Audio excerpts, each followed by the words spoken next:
Olá, que bom estar com você aqui mais uma vez, dando continuidade a esse culto muito especial, porque Deus quer falar ao seu coração nesta manhã. Não só a você, mas também aos seus familiares, aos seus amigos, aos seus colegas. Envie esse link para que outras pessoas também participem conosco desses momentos especiais em que Deus vai falar ao meu coração e ao seu coração. Muito bem, o tema de hoje será Jesus é o nosso noivo. Jesus é o noivo. Você já se casou? Ou você pretende se casar? O casamento hoje é diferente do casamento dos tempos bíblicos, né? Naquela época, tinha duas coisas apenas, né? Era o noivado e o casamento. Hoje a gente tem a corte, o namoro, o noivado e aí o casamento. Mas o primeiro passo para o casamento era o noivado. E o noivado era um passo importante, porque era estabelecido um contrato de casamento naquele momento. O casamento para o judeu era uma coisa muito séria, era uma coisa lícita, correta, exata. Existia algo escrito, um contrato, hoje também temos, né? O cartório, mas naquele tempo era uma coisa, um acordo também verbal, né? Era um acordo feito entre o noivo e a noiva e o pai da noiva. Quando um jovem judeu andava lá pela sua cidade e encontrava ali uma jovem que enchia os seus olhos e ele se sentia de repente atraído por ela, ele ia até ela e dizia que em breve ele levaria até ela um contrato de casamento. E ia apresentar esse contrato ao seu pai. Então ela já sabia, já ficava na expectativa do dia em que o jovem ia pedi-la em casamento. Nesse dia já era o noivado. Quando ele ia até a casa da moça, o pai da moça estava ali para ler a proposta de casamento. E essa proposta realmente era algo sério. Se a moça e o pai da moça aceitassem o contrato daquele jovem, ela já estaria comprometida e jamais poderia se envolver com outra pessoa. Então, era interessante que nesse contrato, uma coisa muito relevante era o dote. O dote que o noivo deveria pagar. Né? Pela noiva, exatamente. Era como se ela fosse comprada por ele, né? Ele tinha que pagar, e não era assim, uns trocados, um pouquinho, não, era um valor elevado. Quanto mais elevado era o valor que o noivo pagasse pela noiva, pela sua amada, mais preciosa ela seria diante de toda a família dela, diante da família dele e diante da sociedade. Ele dava a ela um valor. Então o jovem se preparava durante toda a sua vida, guardando recursos para pagar, né? Para dar o dote pela sua futura esposa, né? Pela sua amada. O jovem deixava claro neste contrato o quanto ele considerava aquela jovem preciosa aos seus olhos. E olha o que São João 3,16 fala. Nós vamos projetar aí o texto para você acompanhar conosco. Diz assim: porque Deus amou o mundo de tal maneira que deu seu Filho unigênito, para que todo que nele crê não pereça, mas tenha vida eterna. Exatamente. Jesus, quando escolheu você que é a noiva dele, ele escolheu e pagou muito caro por isso. Vamos voltar lá para o jovem judeu. O jovem, ele tinha 3 formas de pagar o dote pela moça. Ele podia pagar em dinheiro, moedas de prata, de ouro, podia ser em joias preciosas, diamantes, podia ser em terras e podia ser em animais também, vacas, bois, ovelhas, de acordo com aquilo que ele tinha. Quanto mais rico era o jovem, mais ele pagava pela sua amada. E quanto mais humilde ele era, menos recursos ele tinha, menor era o dote que ele pagava. O segundo dote, segunda forma de dote, era trabalhar pela sua noiva, trabalhar pela sua amada. Então, aquele jovem que não tinha recursos nenhum, não tem problema, ele podia pagar o dote trabalhando. Então, ele ia até o sogrão, né, o futuro sogro, e dizia para ele quantos anos ele deveria trabalhar pela sua filha. E o pai dizia, 7 anos, como Labão falou para Jacó, né? 7 anos eu te darei a Raquel. Só que aí ele deu outra filha, deu a Lia, e Jacó trabalhou mais 7 anos. Então ele trabalhou 14 anos por uma esposa. É muito tempo. E eles trabalhavam bastante. A terceira forma de pagar um dote era fazendo um feito extraordinário. Como assim? Fazendo algo maravilhoso, incrível, que ninguém conseguiria fazer. Como, por exemplo, Davi. Davi matou 1000 filisteus e levou provas de que havia matado os filisteus para o rei Saul. Porque o rei havia dito, quem matar 1000 filisteus vai se casar com a minha filha, né, com uma das filhas dele. Então, ele fez um feito maravilhoso, um feito extraordinário. Então, são 3 formas de dote. Será que Jesus pagou esse preço por mim e por você que está aí nos assistindo? Se você se acha precioso para Jesus, envie esse link para alguém acompanhar conosco. É importante que eles também ouçam essa mensagem. Olha só, Jesus pagou sim as 3 formas de dote. Ele pagou um preço valioso, precioso, imensurável. Ele deu a própria vida. Com o seu sangue, ele pagou muito mais do que qualquer outro ser poderia pagar. O seu sangue vale mais do que ouro, né? É muito precioso. A segunda forma, Jesus também veio a este mundo e trabalhou de dia e de noite pela sua noiva. A Bíblia diz que Jesus se cansava tanto que os próprios discípulos tinham medo dele morrer, de tão cansado que ele ficava. Então Jesus trabalhou 33 anos pela sua noiva. O terceiro dote, lembra que tem que ser um feito extraordinário? Era uma outra forma de pagar o dote, né? Um outro tipo de dote. Jesus também fez. E isso está escrito em Filipenses 2, de 5 a 8. Olha que texto espetacular. Aqui diz exatamente como que Jesus pagou esse terceiro dote. Diz assim, de sorte que haja em vós o mesmo sentimento que houve também em Cristo Jesus, que sendo em forma de Deus, não teve por usurpação ser igual a Deus, mas esvaziou-se a si mesmo, tomando a forma de servo, fazendo-se semelhante aos homens, e achado em forma de homem, humilhou-se a si mesmo, sendo obediente até a morte e morte de cruz. Que coisa espetacular, não é? Existe um feito tão extraordinário como este? Jesus deixou de ser rei do universo, desceu do trono da sua glória e veio a este mundo, se esvaziou do seu poder, se vestiu da humanidade, se humilhou. Este é um feito incrível que ele fez por mim e por você. Jesus é realmente o noivo. Um noivo que pagou muito caro por você, por mim e por todos os seus filhos que estão aqui, vivendo neste mundo. Ele deu voluntariamente a sua própria vida. Depois que o jovem ia até a noiva, mostrava o contrato de casamento, o pai da noiva aprovava, dizia, tá bom, eu aceito. Aí o noivo fazia um pequeno discurso. Como assim? Ele olhava para a moça, que era a sua futura esposa, e dizia para ela, não se preocupe, espere, eu vou preparar a câmara nupcial e eu voltarei para te buscar.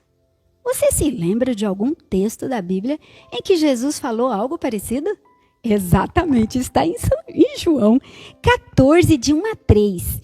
Ele deveria ir até a casa do pai para preparar a suíte nupcial. E ele dizia isso para a noiva, espere, tenha paciência, porque eu vou voltar e venho te buscar. Olha o que diz João 14, de 1 a 3. Não se turbe o vosso coração. Creiam em Deus, creiam também em mim. Na casa do meu pai há muitas moradas, né? Muitos aposentos. Se não fosse assim, eu vos teria dito, vou preparar-vos lugar. E se eu for e vos preparar lugar, voltarei e vos levarei para mim, para que onde eu estiver, estejais vós também. Que texto, que promessa que o noivo deu para sua noiva, que eram os discípulos. A noiva somos nós, a igreja.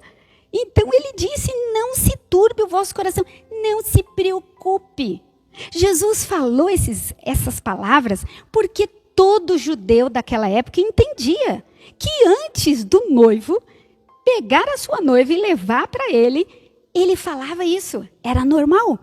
E olha só, a noite de núpcias era algo muito especial para o judeu e ainda é para nós hoje.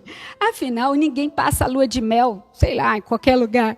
A gente quer passar a lua de mel num lugar inesquecível, maravilhoso. Por isso o noivo voltou para a casa do pai para preparar o quarto de núpcias. Devia ser espetacular, bonito, tinha que ter mantimentos, porque o noivo ficaria com a sua amada ali por 7 dias. Então o quarto tinha que estar arrumado, a cama limpa, lençóis novos, lamparina, comida, frutas secas, água, quem sabe o suco de uva, porque tudo isso fazia parte da comemoração do casamento do judeu. Enquanto o noivo trabalhava lá na câmara, preparando o quarto, construindo com suas próprias mãos o quarto onde ele levaria a sua amada e passaria a lua de mel, os amigos do noivo passavam por lá e diziam: quando que vai ser o grande dia? Quando que você vai buscar a moça? Nós queremos conhecer quem é a escolhida. E ele dizia: não sei, só o pai que sabe. Interessante, né?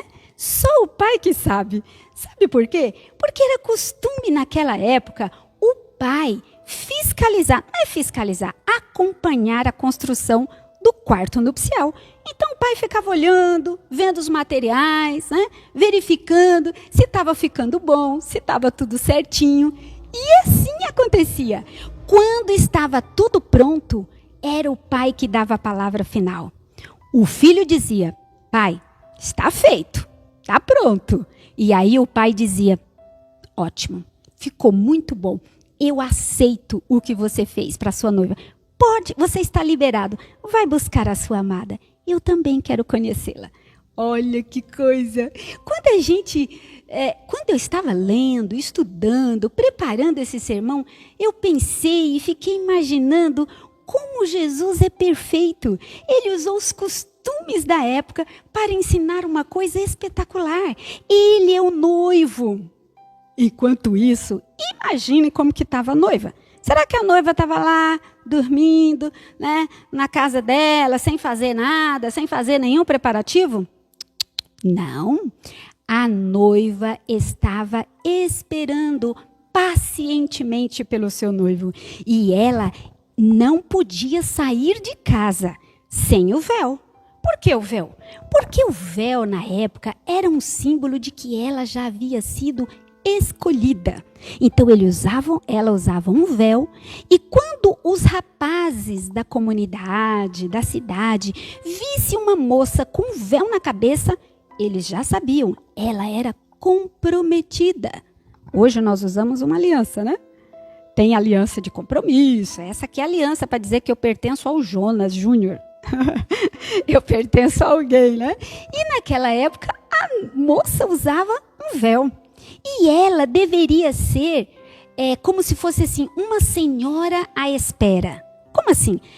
É uma mulher comprometida que espera ser resgatada, né? Buscada pelo seu amado. Então ela deveria se consagrar, se separar, não podia ficar de conversa com outros rapazes. Ela deveria ser pura, imaculada. Deveria ter os seus pensamentos voltados para o seu noivo e deveria permanecer fiel a ele. Olha o que diz Mateus 24 e 44. Nós vamos projetar aí para você. Diz assim: por isso estáis vós apercebidos também, porque o Filho do Homem há de vir a hora em que não penseis. A noiva não tinha dúvida nenhuma de que o noivo viria buscá-la. Por quê? Porque ele pagou muito por ela. Ele pagou muito. O dote foi muito elevado. Então ela tinha certeza: eu vou me preparar porque ele logo virá. E era assim. E o noivado poderia durar até 1 ano. Então a noiva não tinha certeza de quando ele voltaria. Algumas ficavam ansiosas, nervosas. Eu não sei se você fica ansioso ou nervoso diante de alguma coisa. Eu me lembro, no dia do meu casamento, meu coração parecia que ia explodir e sair pela boca. Mas aquelas noivas ficavam ali esperando, mas elas não guardavam segredo. Prestem atenção, a noiva não guardava segredo. Sabe o que ela fazia? Chamava todas as suas amigas, chamava as suas primas, tias, suas irmãs, chamavam as suas colegas, outras moças virgens e diziam para elas: eu vou me casar. O rapaz tal, da família tal, me escolheu, ele já pagou o dote, logo ele vem me buscar. Vocês querem ir comigo para as minhas bodas? Vocês querem assistir o meu casamento? Gente, nunca uma noiva ia sozinha para o casamento. Nunca. Então você que está em casa, você não vai para o céu sozinho. Lembre-se, você precisa levar essas boas novas. Você precisa dizer que o noivo está voltando. Se você não falar, as pessoas não vão saber. Elas estão querendo saber. Elas precisam conhecer esse noivo e se apaixonar por ele, como você também um dia se apaixonou. As noivas se preparavam durante um ano. Como eram os preparativos? Olha, elas, naquela época era muito difícil, não é como hoje. Elas separavam fios, as mães, as tias, as avós, separavam fios especiais, fios nobres de algodão, de linho, e separavam esses fios para quê? Para tecer o vestido da noiva. Você acha um vestido de noiva especial? Hoje, em 2021, é especial. Imagine naquele tempo.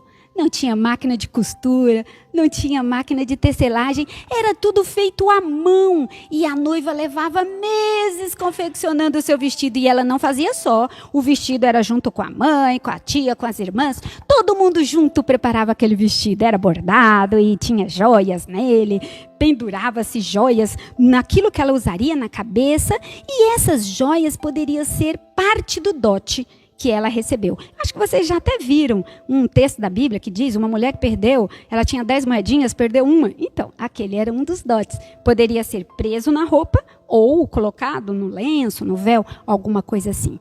Ela também cultivava flores, porque ela ia fazer uma grinalda de flores para usar no dia do casamento. Ela separava óleos, essências, perfumes, porque ela deveria estar perfumada dos pés até a cabeça para o dia do seu casamento.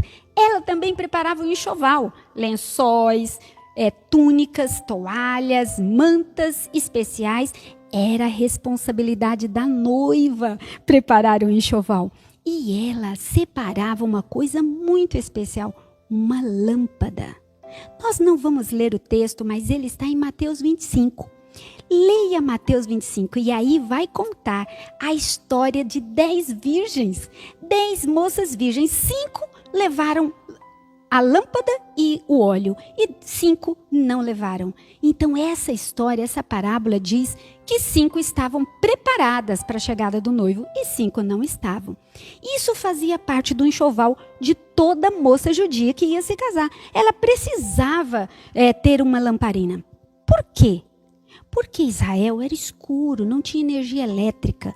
Então a pessoa ia tropeçar, cair, ela tinha que ter uma lamparina para poder acompanhar o cortejo do noivo. Em Apocalipse 19, 7 e 8, tem uma passagem muito legal que fala um pouquinho sobre este momento. Apocalipse 19, 7 e 8. Acompanhe comigo a leitura.Regozijemo-nos e alegremo-nos e demos-lhes glória, porque vindas são as bodas do Cordeiro, e já sua esposa se aprontou, e foi-lhe dado de vestir de linho fino, puro e resplandecente, porque o linho fino são as justiças dos santos. Tudo estava pronto lá na casa do noivo. O noivo já tinha terminado a câmara nupcial. Ele estava preparado. Então, ele chamava os seus amigos. O noivo também não ia sozinho para o casamento. O noivo chamava todos os seus jovens, seus amigos, e diziam: vão comigo, venham comigo, se alegrem comigo, porque eu vou buscar a minha amada. Estou há tanto tempo esperando por ela. Estou me preparando para esse encontro. E aí o noivo fazia uma surpresa para a noiva. Como assim? Era costume na época, né, ele surpreender a noiva. Ele deveria se arrumar como um verdadeiro príncipe. Olha, exatamente, tomava um belo banho, colocava um bom perfume dos pés até a cabeça e ele vestia uma roupa nova, uma túnica nova, sandálias. Os mais ricos colocavam o anel da família, alguns colocavam uma tiara, alguma coisa na cabeça que simbolizava a importância e o poder que aquele noivo tinha. Jesus também vai vir assim, hein? Fique ligadinho. Esse grande momento era esperado por todos e pode ter certeza, o noivo estava preparadíssimo. Mais do que preparado. E então ele subia numa estrutura de madeira, semelhante a um trono, né? De madeira. Os príncipes e os reis entravam nas cidades montados, às vezes em cavalos, mas às vezes também eram transportados nessa estrutura de madeira. E o noivo subia naquela estrutura de madeira, cheiroso, bonito, né? Todo arrumado, e ele era carregado pelos seus amigos até a casa da noiva. E eles não iam em silêncio. Não era de noite escondido, não, era de noite, mas era barulhento. Ele vinha e os amigos vinham cantando, na verdade tinha até uma banda, um cortejo ali, que ia tocando os instrumentos, né? Eles convidavam os amigos. E eu descobri uma curiosidade, eu gosto de aprender coisas diferentes. E os judeus, eles tinham na cabeça que as mulheres possuíam lá no coração um desejo secreto de ser surpreendida no dia do casamento. Elas queriam ser surpreendidas pelo seu amado. Não assim, roubadas, né, sequestradas por um estranho. Não, mas por aquele que passou muito tempo se preparando para ela, aquele que a ama de verdade. Então ela era surpreendida. Podia ser à noite, meia-noite, 1h, era a hora que ele chegasse. E ele devia vir cantando e ela ia ser surpreendida. Na casa da noiva, tudo estava pronto. O vestido, a grinalda, a lâmpada, o óleo, o véu, as sandálias, o enxoval, tudo estaria preparado para aquele momento. E a noiva ficava aguardando o sinal que o noivo mandaria. Como assim? Exatamente. O noivo não podia chegar de madrugada e, minha noiva, eu vou levar. Não, ele mandava sinais, ele mandava alguém dar um grito, fazer um barulho, às vezes era algo visível ou audível, e ele mandava esse sinal, e quando a noiva percebia que aquele era o sinal do noivo, ela sabia que pouco tempo lhe restava, porque o noivo já estava quase na esquina. Ela já sabia, não dava tempo de costurar o vestido. Não, ela já tinha que se vestir rapidamente, se arrumar, colocar as sandálias no pé, ligar a lamparina e falar para as amigas, vinham, o noivo está chegando, ele já está na esquina. E aí, este momento era um momento especial. Suas irmãs e amigas, todas deveriam estar prontas também. Não deixe suas amigas, suas irmãs despreparadas quando o noivo chegar. Essa é sua responsabilidade, minha responsabilidade. A vizinha e o vizinho da direita, da esquerda, de trás, da frente, precisam saber que o noivo vem vindo. E olha só, as lamparinas eram acesas e tudo estava pronto. Eu quero ler para vocês um texto do Espírito de Profecia que está escrito no livro O Grande Conflito, na página 640, que diz assim: surge logo no Oriente uma pequena nuvem negra, aproximadamente do tamanho da metade da mão de um homem. É a nuvem que está ao redor do Salvador e que à distância parece envolta em trevas. O povo de Deus, isto é, a noiva, né, sabe que este é o sinal do noivo, do Filho de Deus, do Filho do Homem. Em solene silêncio, fitam-se enquanto aquela nuvem se aproxima da terra. Mais e mais brilhante e gloriosa ela se parece, até se tornar uma nuvem branca, mostrando que na base daquela glória tem um fogo consumidor, um arco-íris do concerto. Jesus está na nuvem sentado em um trono. E ouve-se melodias de anjos incontáveis, milhares e milhares e milhões de anjos. Todos acompanham a Cristo neste retorno. O Rei dos Reis sobe a nuvem envolta em fogo chamejante. Os céus enrolam-se como pergaminho e a terra treme-se diante dele e as montanhas e ilhas movem-se do lugar. Que coisa extraordinária! Imaginem vocês se o noivo judeu ia chegar, todo mundo dormindo, ninguém ia ficar sabendo? Não!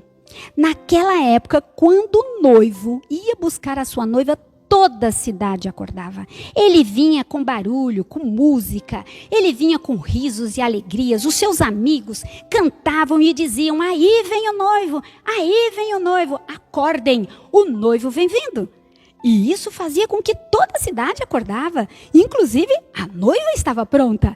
Isso está escrito em Apocalipse 1, versículo 7. Eu vou ler só o início. Diz assim: eis que vem nas nuvens e todo olho verá. Todo olho verá. Até aqueles que maltrataram a Cristo vão ver ele voltar nas nuvens. Esse é o noivo. Esse é o noivo. Ele não vai vir como um menininho na manjedoura, fraquinho, frágil, vulnerável. Não. Ele vai vir como o Rei dos Reis. Ele vai vir com toda glória e majestade como os reis.